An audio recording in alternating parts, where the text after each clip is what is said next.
What's up? I'm Maddie, the creative director here at Video Power Marketing, and today I'm going to walk you through best practices when it comes to recording a voiceover with your iPhone. So there are a couple things you need to get started. First of all, you need your script, you need your voice, you need an iPhone, and lastly, you need a quiet room. So before we get into the recording itself, I want to make sure that you are absolutely set up for success. So first of all, let's go into the script. You want to make sure that you have your script in front of you, whether that's a physical copy that you have printed or digitally on your laptop or even in your notes section on your iPhone. Second thing is your voice. The most helpful tip that I can provide for you when it comes to your voice is to be confident, and I know that can be hard sometimes. So something that can really help is reading through your script a few times before recording and understanding the tone that you want to deliver your message with. Listen, I understand that recording can feel really nerve-wracking, but once you settle in, you will absolutely nail it. Plus, it's okay if you mess up.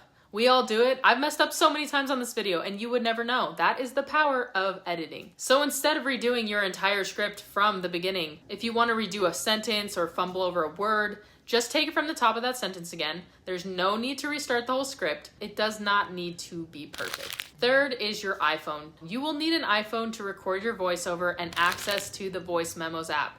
If you aren't familiar with that app in particular, just type it in the search bar and this is the icon that you are looking for. Lastly is to find a quiet room.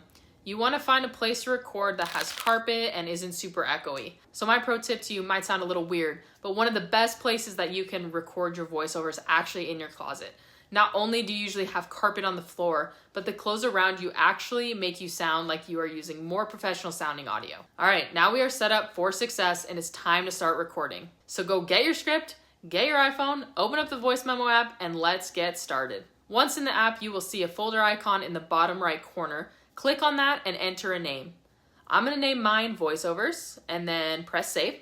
Now all we have left is to record. Take a couple deep breaths, relax, and push that super inviting red button. You did it! Your VO is recorded. Now you can actually take a deep breath. You made it, you survived. Rename that file, and now it's time to share it. I would suggest airdropping it to your computer, and lastly, make sure you drop it into the VO folder that is located in your client folder.